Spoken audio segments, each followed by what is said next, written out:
A'udzu billahi minasyaitonir rajim. Bismillahirrahmanirrahim. Assalamualaikum warahmatullahi wabarakatuh. Kembali lagi bersama Mang Sukir di channel Sampul Hitam. Dan untuk cerita kali ini masih melanjutkan cerita yang sebelumnya, Serumah dengan Mayat Hidup. Cerita ini ditulis oleh Zulfia Syah. Dan tak usah berlama-lama, mari kita ke ceritanya. Selamat mendengarkan. Singkat cerita, ketika senja, Mas Jasin membagi tugas pada kami. Lasmi meracik bumbu, Ojan mengupas kelapa. Ratih, biar kamu bagian membantu Lasmi saja, ujar Jasin pada Ratih. Dan kamu Rosa, kamu bagian nyuci kepala-kepala itu di sumur, ditanya padaku. Ini yang kukhawatirkan. Kenapa tugas terberat dibebankan padaku? Aku sendirian. Kenapa harus aku? Maksudku, kenapa bukan? Kalimatku menggantung sambil melirik Ratih. Kenapa bukan Ratih? Itu pekerjaan berat. Harus menimba air di sumur. Ratih mana bisa? Penjelasan Mas Jasin terkesan membela. Akhirnya aku hanya pasrah. Setelah pembagian tugas, aku berniat duduk santai di ruang tengah. Tapi Mas Jasin kembali memberi aba-aba. Ayo langsung dimulai. Sekarang? Tanyaku tak percaya. Iya, kapan lagi? Sekarang sudah mau maghrib. Kenapa bukan besok saja? Waktu kita tinggal sebentar. Aku menarik napas berat. Baiklah, tapi aku mau sholat maghrib dulu. Mas Jasin melirik tajam. Bibirnya mengatup seperti menahan geram. Sepertinya ia tak suka jika mendengar kata-kata yang berhubungan dengan ibadah. Mas Ojan, ayo kita sholat maghrib dulu, ajakku pada Mas Ojan dengan suara lantang. Mas Ojan tampak bingung, karena sebenarnya kami bukan orang yang rutin beribadah. Keluarga kami tak mengajari kami dalam urusan itu. Ibadah yang tak luput kami lakukan hanyalah sholat lebaran. Puasa juga kami lakukan meski sholatnya masih jarang-jarang. Usai sholat, memang terdengar suara pisau beradu dengan talenan. Mbak Lasmi mungkin sudah memulai pekerjaannya. Aku dan Mas Ojan bergegas ke belakang. Di dapur Mbak Lasmi sedang mencincang bawang. Sementara Ratih hanya berdiri di sisinya. Selagi tak ada Mas Jasin, aku mengajak Mas Ojan untuk membantu pekerjaanku di sumur. Kapan kita akan mencoba lagi? Tanyaku setelah berbisik pada Mas Ojan. Mencoba apa? Mas Ojan balik bertanya. Niat pergi dari desa ini sepertinya bukan prioritas yang masuk daftar utama dalam otaknya. Keluar dari sinilah, jawabku. Mas Ojan hanya diam. Sebenarnya yang memberatkan Mas Ojan keluar dari desa ini apa? Ada misi yang belum selesai? Atau karena ada kisah tapi sudah selesai? Cecarku kesal. Kamu ini bicara apa? Mas Ojan tampak tak suka. Sudah, ayo cepat dicuci. Keburu Mas Jasin datang. Mulut dan hidungku sudah tertutup masker. Aku mulai membuka kantong plastik. Isinya lengkap. 3 kepala. Kepala kambing, kepala sapi dan kepala manusia. Loh, kok lengkap? Aku syok. Sudahlah, kita siram saja secepatnya sebelum Mas Jasin datang. Putus Mas Ojan. Ketika aku hendak memegang timba berisi air, timba itu lebih dulu jatuh ke dalam sumur. Air sumur memercik hingga keluar. Segera ku tarik tali timba untuk mengangkat kembali timba yang tercebur. Aneh, tarikanku terasa berat seperti ada yang menahan dari dalam sumur. Biar ku ambil timba lain. Siapa tahu di dapur ada. Mas Ojan pergi ke dapur meninggalkanku sendirian di sumur. Satu kelelawar terbang mengitari kepalaku, lalu terbang ke arah rimbunan pohon sirih. Tanpa angin, tanpa hujan, kelelawar tersebut mati dan jatuh di tanah. Ini sangat aneh. Ku dekati pohon itu. Apakah ada hal mencurigakan yang membuat binatang sehat bisa mati tiba-tiba? Daun-daun masih bergerak. Mungkin sisa pijakan kelelawar tadi. Dari balik semak-semak terdengar suara percakapan beberapa orang. Ku beranikan diri untuk mengintip. Mas Jasin berbicara dengan seseorang. Entah siapa. Wujudnya tak jelas. Yang bisa kutangkap hanya suara Mas Jasin terdengar ngotot. Ini yang bisa kulakukan. Cuma ini satu-satunya jalan. Aku akan tetap melakukannya. Begitu yang kudengar. Aku tercengang mencerna kalimat itu. Saat itu juga, tiba-tiba ada yang menyentuh bahuku. Lepas rasanya jantungku saat menoleh, ternyata Mbak Lasmi berdiri sangat dekat di belakangku. Mana kepalanya? Tangan Mbak Lasmi menengadah. Suaranya pelan dan berat. Aku gelagapan. Kepala-kepala itu belum ada yang dicuci. Mas Ojan juga tak kunjung kembali membawa timba. Belum dicuci, Mbak. Timbanya berat. Jatuh maksudku. Nggak bisa diangkat. Aku gelagapan. Bumbunya sudah siap. Ayo dibawa ke dapur, pintanya. Tapi hanya itu yang keluar dari mulutku. Selebihnya aku hanya bisa menurut. Entah kenapa aku tak bisa berlama-lama berhadapan dengan Mbak Lasmi yang lebih banyak diamnya. Aku mengekor di belakangnya dengan membawa kantong plastik berisi 3 kepala. Masukkan, perintah Mbak Lasmi dengan jari telunjuk yang diarahkan dari kantong plastik ke atas kuali besar berisi air dan bumbu. Aku menggeleng ngeri. Kuali besar itu sudah mendidih. Aroma bumbunya sungguh sedap. Tapi bagaimana bisa aku memasukkan kepala kambing, sapi, sekaligus kepala manusia ke dalamnya? Masukkan, perintahnya lagi. Nyaliku ciut.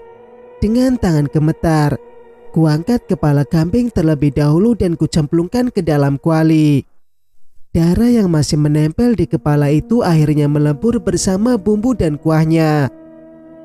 Selanjutnya, kuangkat kepala sapi dan kucemplungkan ke dalam kuali yang sama. Lemak sapi beserta darah menyatu dengan aroma kuah. Tinggal kepala manusia masih di kantong plastik. Mbak Lasmi menunjuk kepala itu seperti tak sabar ingin segera menyemplungkannya. Mbak Lasmi saja, ujarku. Lasmi mana bisa. Itu terlalu berat. Bela Mas Jasin.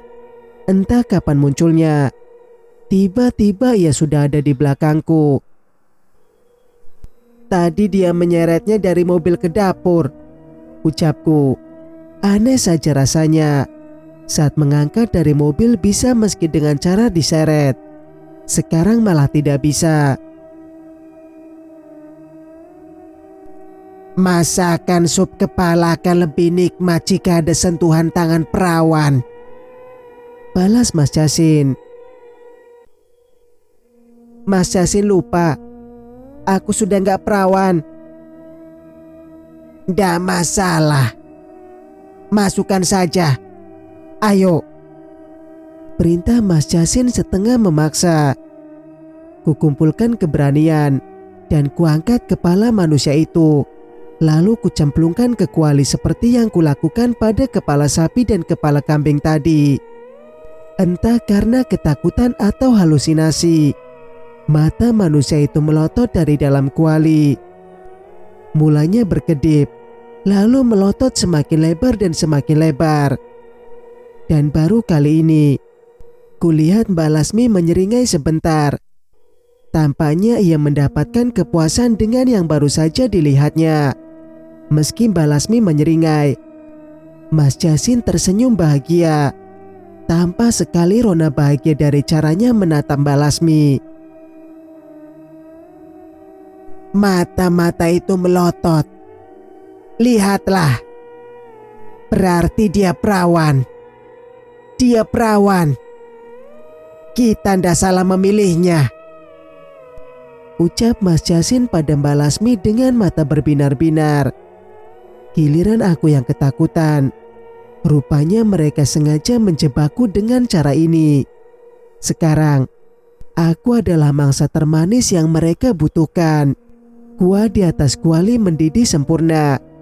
Daun bawang mengapung di atas patok-patok kepala yang timbul tenggelam mengikuti gelembung didihan.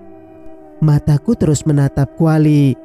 Aku tertegun cukup lama dan baru tersadar ketika Mas Jasin bersuara. Kamu akan makan itu, Ros. Sepertinya sudah ndak sabar. Tapi itu belum bisa dimakan sekarang. Itu harus dididihkan sampai lama. Biar dagingnya benar-benar empuk. 3 hari cukup untuk merebus. Aroma bumbu yang menyatu dengan darah dan daging menusuk hidung dan tembus ke perut dengan cara yang meliuk-liuk. Aku mulai mual dan pusing. Ketika Mas Ojan datang, aku hendak mengucapkan sesuatu. Baru saja mulutku terbuka, suaraku tak mampu keluar. Pandanganku semakin kabur, lalu jatuhlah tubuhku tepat di depan tungku. Kalau saja Mas Ojan tak bergerak cepat, tubuhku sudah menyusul 3 kepala tadi ke dalam kuali. Hampir saja, keluh Mas Jasin. Entah ia takut kehilangan sup kepalanya atau takut kehilangan aku sebagai mangsanya. Tubuhku diangkat Mas Ojan dibantu Mas Jasin. Mereka membaringkanku di atas kursi panjang di ruang tengah. Aku masih mendengar kepanikan mereka. Mas Ojan berinisiatif membawaku ke dokter. Mas Jasin tidak setuju. Mungkin ia khawatir kami akan kabur dari desa ini. Dia hanya kelelahan, ujar Mas Jasin menenangkan. Iya, tapi mau dibiarkan sampai kapan? Mas Ojan panik. Kita tunggu saja. Sekarang lagi pandemi. Sedikit saja lengah, kesehatan akan semakin menurun. Tukas Mas Ojan. Maksudnya? Tanya Mas Jasin. Mas Ojan menatap Mas Jasin beberapa saat. Ingin tahu maksudnya? Giliran Mas Jasin yang menatap Mas Ojan. Kalau kita terlambat menangani Rosa, kalian akan kehilangan gembalaan yang kalian jaga selama ini. Tak kusangka Mas Ojan bisa berkata begitu. Ternyata selama ini ia pun menyimpan pikiran yang sama denganku. Maksud kamu? Baiklah, kalau Mas Jasin memang gak mengerti, kita diam saja sekarang. Karena setahuku, Mas Jasinlah orang yang paling mengerti segala hal. Lalu Mas Ojan membuang tubuhnya di kursi tanda putus asa. Ojan mau membawanya ke rumah sakit. Di desa ini hanya ada puskesmas. Aku juga tidak tahu apakah masih beroperasi atau tidak. Tapi aku harus ikut mengantar. Putus Mas Yasin. Kalau nggak diantar, khawatir ndak akan dilayani dengan baik. Masuk akal juga. Mungkin karena Mas Yasin orang asli desa ini, atau karena Mas Yasin kenal orang dalam. Kalau memang Mas Yasin ingin mengantar Rosa, Mas Yasin antarkan saja. Biar aku di sini menjaga rumah. Aku tak mengerti kenapa Mas Ojan bisa memberi penawaran itu. Tapi Mas Yasin terdengar panik. Kamu di sini, tapi aku... Jangan. Kenapa? Kamu gak akan bisa menjaga Lasmi, jawab Mas Yasin. Hanya Lasmi yang perlu dijaga. Rati bagaimana? Cecar Mas Ojan. Kalau kamu bisa menjaga Lasmi, kamu pasti bisa menjaga Ratih. Sayangnya, aku khawatir kamu hanya akan menjaga Lasmi saja. Sekarang aku tahu ada nada cemburu dari suara Mas Yasin. Singkat cerita, letak puskesmas berada tak jauh dari pasar desa. Meski sangat lemah, aku bisa berjalan dengan bantuan Mas Ojan dan Mas Yasin. Mereka sampai kewalahan menahan tubuhku yang sempoyongan. Untungnya, tak lama kemudian mereka menemukan sebuah kursi roda.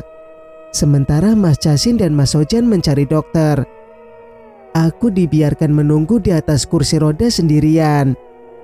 Sebenarnya aku tidak benar-benar sendirian. Ada beberapa perawat yang lalu lalang. Dari sebuah ruangan aku mendengar sebuah pasien menjerit.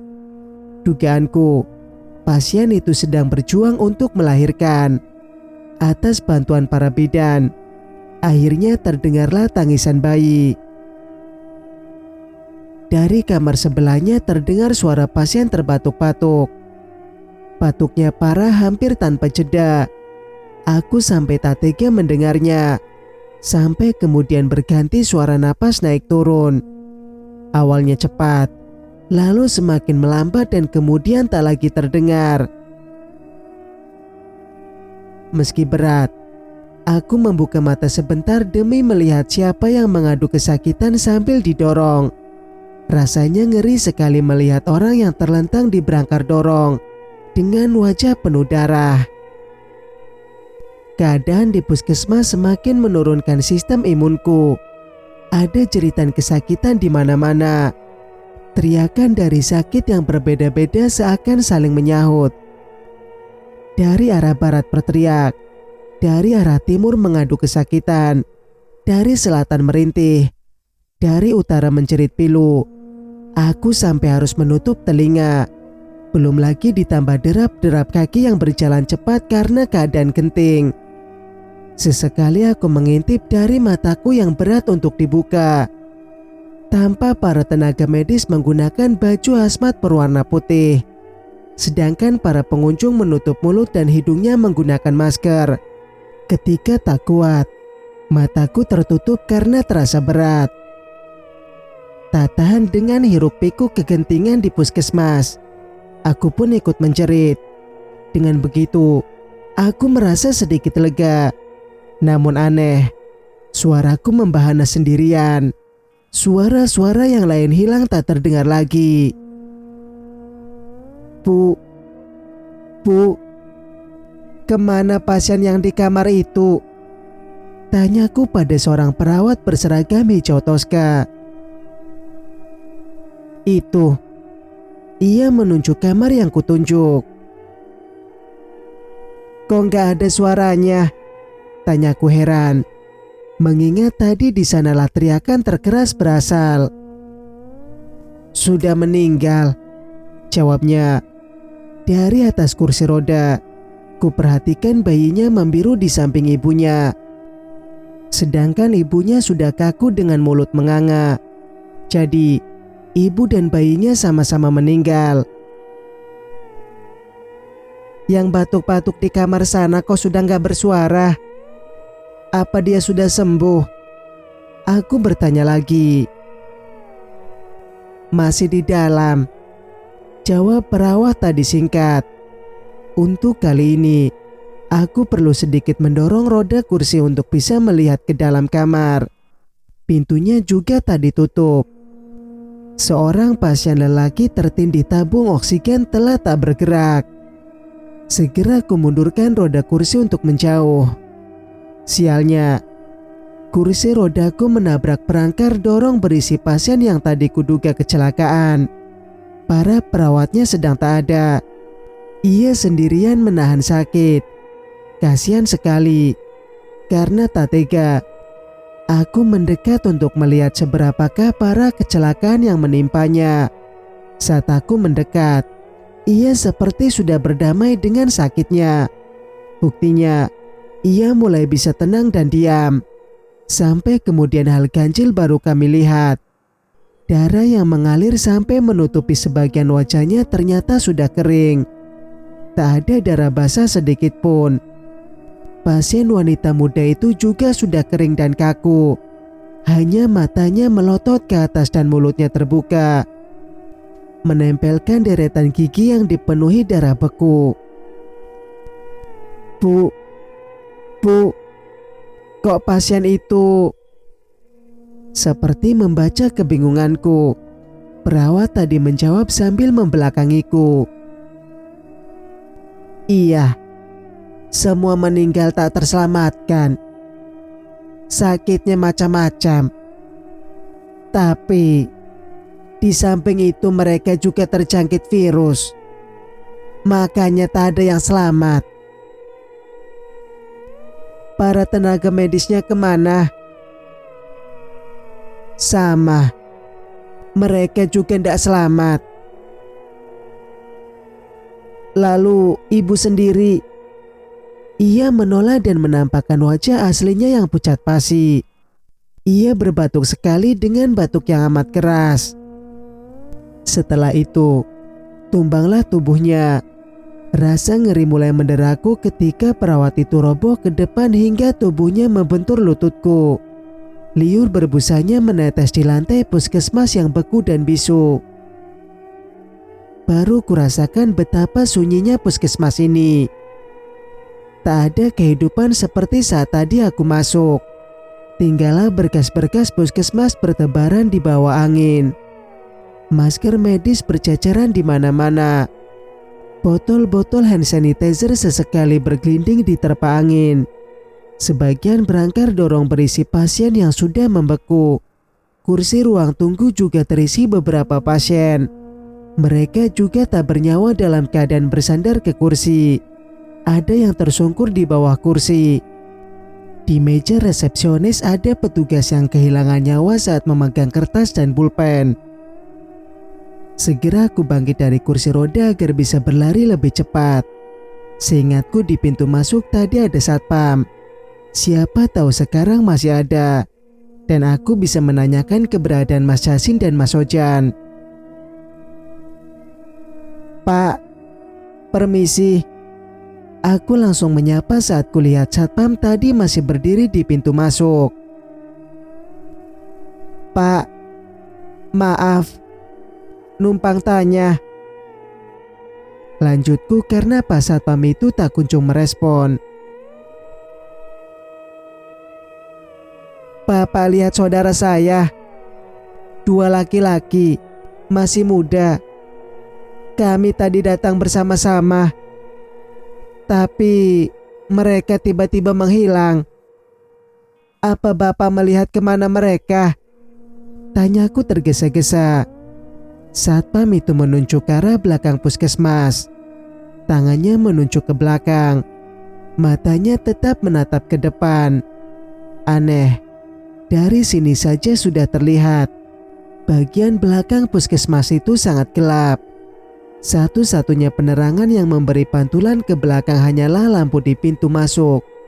Lampu di pintu samping puskesmas.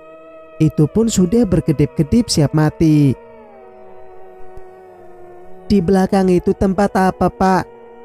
Aku bertanya bingung, karena satpam itu tak kunjung menjawab. Akhirnya aku beranikan diri menuju ke belakang. Siapa tahu mereka sedang mencari-cari sesuatu di sana. Mas Yasin, Mas Ojan. Kupanggil mereka demi mengurangi rasa takutku memasuki tempat gelap. Tak ada sautan, kecuali hawa dingin juga aroma obat yang terkadang tercium di terpa angin. Rasa ngeri mengurungkan niatku untuk lanjut melihat. Aku kembali ke tempat satpam tadi. Pak, di sana gelap. Gak ada siapa-siapa. Sebenarnya itu tempat apa ya, Pak? Aduku. Satpam tadi masih menatap lurus ke depan. Tak ada tanda-tanda akan menjawab pertanyaanku. Sebenarnya aku sudah putus asa untuk bertanya. Tapi satu-satunya orang yang kujumpai saat ini adalah si satpam. Pak, kali ini aku memanggil lebih dekat. Pak, Papa dengar saya ngomong. Ku beranikan diri menyentuh bahuku. Alangkah terkejutnya aku. Hanya dengan sedikit sentuhan saja satpam itu langsung roboh. Masih dengan mata menatap lurus. Tubuhnya kini sudah tergeletak di tanah. Angin malah mengantarkan aroma dingin dan beku. Mirip seperti aroma mayat yang dibekukan. Saat ku telisik bagian dadanya memang diam. Tak ada sedikit pun gerakan jantungnya. Pun matanya hanya terbuka tanpa berkedip. Kali ini aku kembali berlari ke belakang puskesmas. Sambil terus memanggil-manggil nama Mas Yasin dan Mas Ojan. Di sana ada tanah kosong. Juga ada banyak tong sampah berisi sampah medis. Seperti sarung tangan, botol-botol obat dan alat suntik bekas. Di antara tumpukan sampah itu ada bayi yang awalnya kukira manekin rusak. Bau obat dan bau busuk bercampur menjadi satu. Mas Ojan, Mas Yasin, teriakku sekencang-kencangnya. Sunyi, hanya lampu rusak di ujung koridor beradu dengan tiang penyangganya karena diterpa angin. Kamu memilih keluar desa atau memilih keselamatan Rosa? Terdengar suara Mas Yasin. Entah di mana. Tempat ini terlalu seram untuk mencari sumber suara itu. Yang ku mau sekarang adalah mendengarkan lebih lanjut percakapan itu. Aku ingin keluar dari desa dengan keadaan selamat. Aku ataupun Rosa. Mas Ojan menjawab tegas. Aku memberimu pilihan, bukan keinginan. Bukankah kami punya hak atas hidup kami? Kalian punya hak hidup. Lalu, pada siapa kami minta hak hidup kami? Aku hanya ingin melihat istriku lebih semangat. Entah hidup atau mati. Keberadaanmu membuatnya terlihat lebih hidup. Meski hanya serupa boneka. Itu sudah cukup bagiku. Ungkap Mas Yasin penuh ketulusan. Itu urusanmu. Dan aku juga punya urusan sendiri. Sekarang, uruslah istrimu. Aku juga akan mengurus adikku. Itu saja. Putus Mas Ojan. Inilah caraku mengurus istriku. Mas itu bukan mengurus kebaikan istri Mas Yasin, tapi mengurus kebahagiaan dirimu sendiri. Sekarang aku tanya, bukankah kamu juga akan melakukan apapun demi adikmu Rosa? Aku pun demikian. Sebenarnya hidup ini bukan milikmu kan Mas? Marilah hidup normal. Kalau memang sudah waktunya mati ya terima saja. Kalau begitu, kamu juga harus terima kalau Rosa akan mati. Mas, kamu ini mulai gila. Perdebatan berjalan alot. Mereka sama-sama tak menemukan jalan keluar, sebab mereka tetap pada keinginan masing-masing. Baiklah, aku akan menuruti maumu. Tapi dengan satu syarat. Beritahu aku siapa di antara kalian yang sudah meninggal. Dek. Dadaku terhenti berdetak. Berani sekali Mas Sojan menanyakan hal itu. Kamu akan tahu setelah kamu menyanggupi keinginanku. Pilih tetap di desa ini dan tetap hidup bersama kami, atau mau pergi dari desa ini dan kalian akan mati. Mas Jasin memberi penawaran. Mas Sojan tertawa kecut. Di sini juga nggak ada jaminan kami akan tetap hidup, bukan? Bukankah kalian sama laparnya dengan serigala di hutan? Mas Jasin terdengar marah dengan ucapan Mas Sojan itu. Tong sampah ditendang sampai isinya tumpah.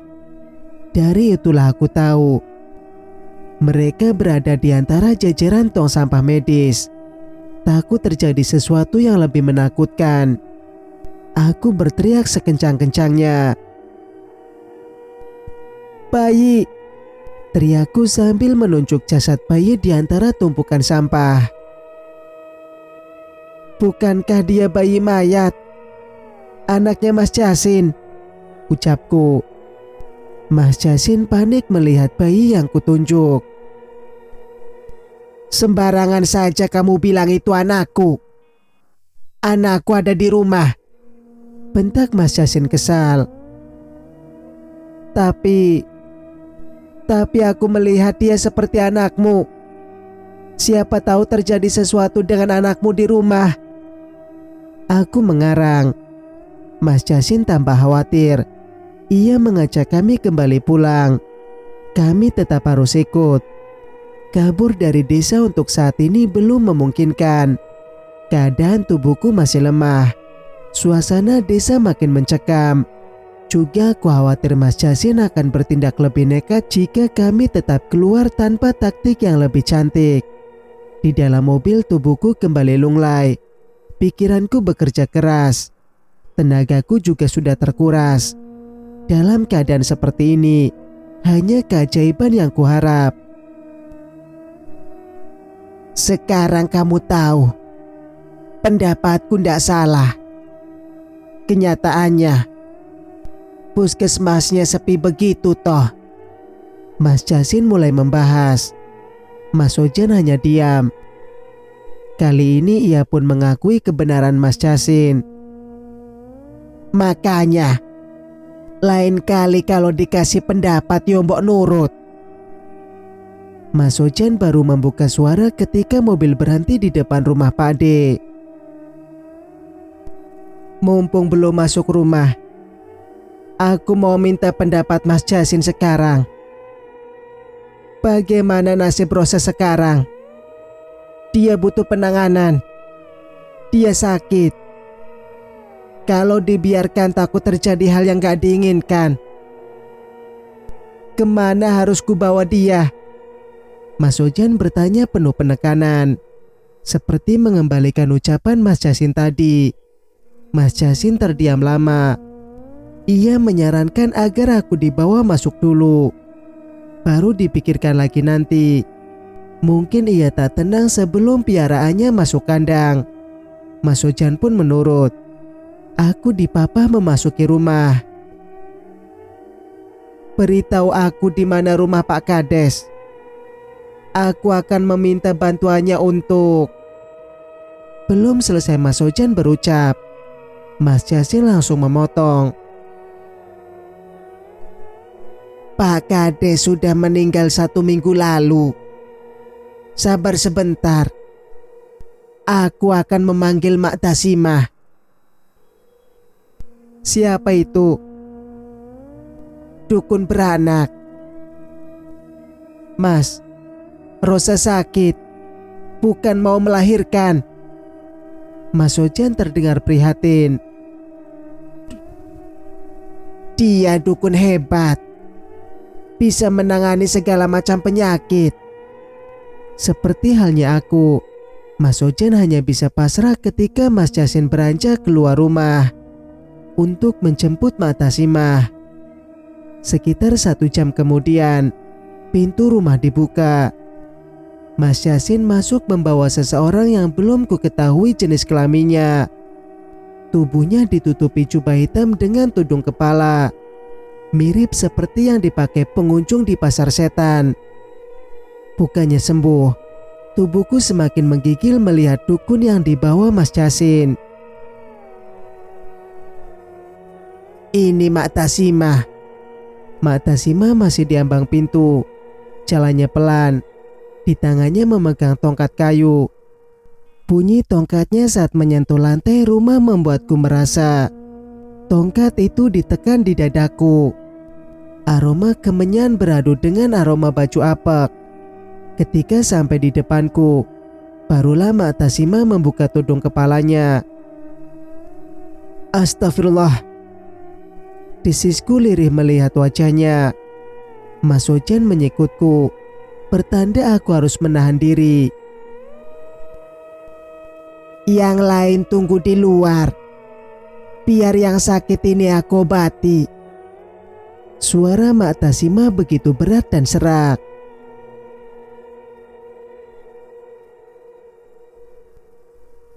Cerita pun bersambung. Jika kalian suka dengan ceritanya, jangan lupa untuk like, komen, dan subscribe channel ini agar bisa mendengarkan cerita-cerita berikutnya. Wassalamualaikum warahmatullahi wabarakatuh.